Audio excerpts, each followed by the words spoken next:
Hi hello friends, నేను ఇవాళ అయితే టమాటా పండు మిర్చి పచ్చడి అయితే ప్రిపేర్ చేయబోతున్నాను. పండు మిర్చి అంటే మనం వెంటనే తీసుకునే పండు మిరపకాయలు కాదు, నిల్వ పచ్చడి ఉంటుంది కదా పండు మిర్చిది. ఆ పండు మిర్చి పచ్చడితో టమాటాలు వేసేసి పండు మిర్చి టమాటా పచ్చడి అయితే ప్రిపేర్ చేయబోతున్నాను. దానికోసం ముందుగా నేనైతే టమాటాస్ అయితే తీసుకున్నాను.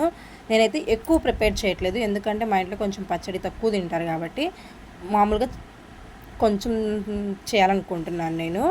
ముందుగా దానికోసం నేను టమాటాలను అయితే తీసుకున్నాను. తీసుకునే టమాటాలు కూడా మనకి చాలా ఫ్రెష్గా అండ్ బాగుండాలి, డ్యామేజెస్ అయితే ఉండకూడదు. అండ్ టమాటాలని కూడా నేను శుభ్రంగా కడిగేసి తుడిచేసి పెట్టేసుకున్నాక ఫస్ట్ టమాటాస్ని మనం ఈ విధంగా కట్ చేసుకోవాలి.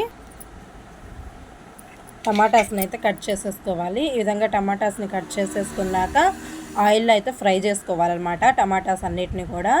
అండ్ మనం చెప్పాను కదా నిల్వ పచ్చడి, పండు మిరపకాయ పచ్చడి నిల్వ పచ్చడి అనేసి దాన్ని ఒక బౌల్లోకి తీసేసుకుందాము. పండు మిరపకాయ పచ్చడి అన్నాను కదా, ఇదిగోండి ఇదేంటంటే పండు మిరపకాయలు వచ్చే సీజన్లో పండు మిరపకాయలు, చింతపండు, ఉప్పు వేసి తొక్కేసి అంటే బాగా మొత్తం కలిపేసి మిక్స్ చేసి బాగా నూరేసి ఒక డబ్బాకైతే స్టోర్ చేసుకుంటాము. ఇది మనకి దాదాపు 1 or 2 years వరకు నిల్వ ఉంటుంది. మనకి ఎప్పుడు కావాలనుకుంటే అప్పుడు కొంచెం లిమిట్లో తీసుకుని దీన్ని టమాటాల్లో వేసి పచ్చడిలా నూరుతామన్నమాట. ఇది నేను పెట్టి కూడా 2 years అవుతుంది, కొంచెం కూడా చేంజ్ రాలేదు. చూడండి, అప్పుడు నేను పెట్టినప్పుడు ఎలా ఉందో సేమ్ ఇప్పటికి కూడా అలానే ఉంది. ఇది పెట్టి 2 years.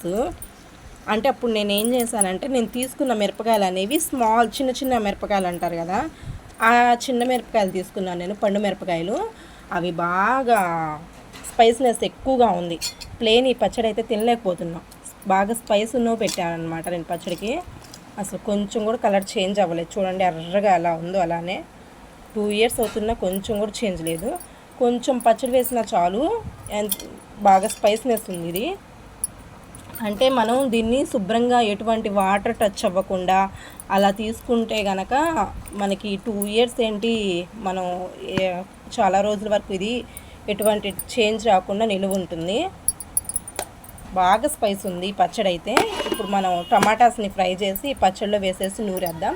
ఇది ఇన్స్టెంట్గా దోశల్లో, ఇడ్లీల్లో, అన్నిట్లో అండ్ రైస్లో కూడా వేడి అన్నంలో ఈ పచ్చడి వేసుకొని తిన్నా కానీ సూపర్ ఉంటుంది.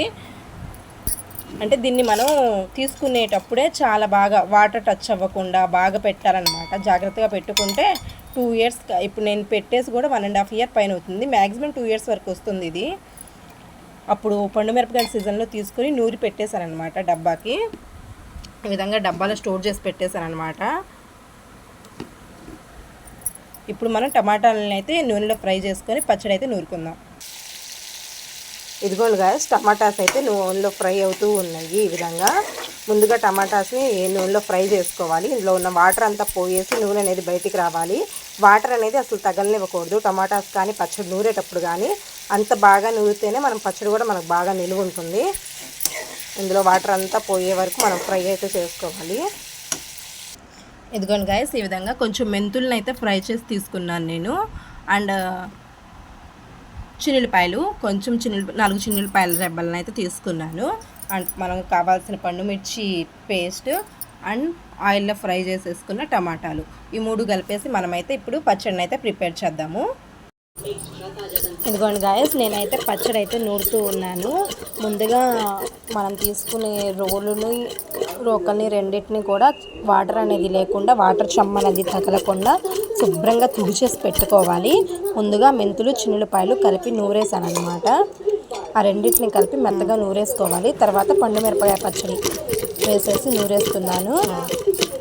పండు మిరపకాయ పేస్ట్ ఉంది కదా మనం తీసుకుంటున్న పచ్చడి, దాన్ని కూడా కలిపి నూరేస్తున్నాను. మేము ఎక్కువ శాతం పచ్చళ్ళు నూరాలంటే మా విలేజ్లో ఎక్కువగా మిక్సీకి అయితే వేయను, తొందరగా రోలు కడిగేసి రోట్లోనే అయితే నూరేసుకుంటూ ఉంటాం అన్నమాట. అయిపోయిందనమాట నూరేసి. ఇదిగోండి పోపు అయితే పెట్టుకుంటూ ఉన్నాను. చూడండి, పోపులోకి వచ్చేసి తిరగమాత గింజలు, ఎండుమిరపకాయ అండ్ జీలకర్ర, కరివేపాకు వేసి పోపు పెట్టుకున్నాను. ఈ విధంగా పెట్టుకున్న పోపులో అయితే ఇప్పుడు మనం పచ్చడిని అయితే వేసేద్దాము. ఇదిగోండి, నూరేసి తెచ్చుకున్న పచ్చడిని అయితే వేసేద్దాము. చూడండి ఎంత బాగా వచ్చిందో, స్పైస్ కూడా సూపర్గా ఉందన్నమాట. ఇది దోశల్లోకి, ఇడ్లీలోకి కాంబినేషను చాలా బాగుంటుంది. అండ్ పథ్యం చేసే వాళ్ళకు కూడా చాలా బాగా పనికొస్తుంది. వేరుశనగపప్పు శనగపప్పు తినకూడదు, పథ్యం చేయాలి అనుకున్నప్పుడు ఈ పచ్చడి చాలా బాగా యూజ్ అవుతుందన్నమాట. ఒక్కసారి ట్రై చేయండి మీరు కూడా. నా వీడియో నచ్చినట్లయితే కనుక please like, share and subscribe to my channel. చూడండి ఎంత బాగా వచ్చిందో, ప్రిపరేషన్ కూడా సూపర్ వచ్చింది కదా. టేస్ట్ కూడా చాలా బాగుందండి. ఎప్పుడన్నా మీకు కావాలనుకున్నప్పుడు ఇలా కొత్తగా ట్రై చేయాలనుకున్నప్పుడు ఇలా ట్రై చేయండి. Thank you so much.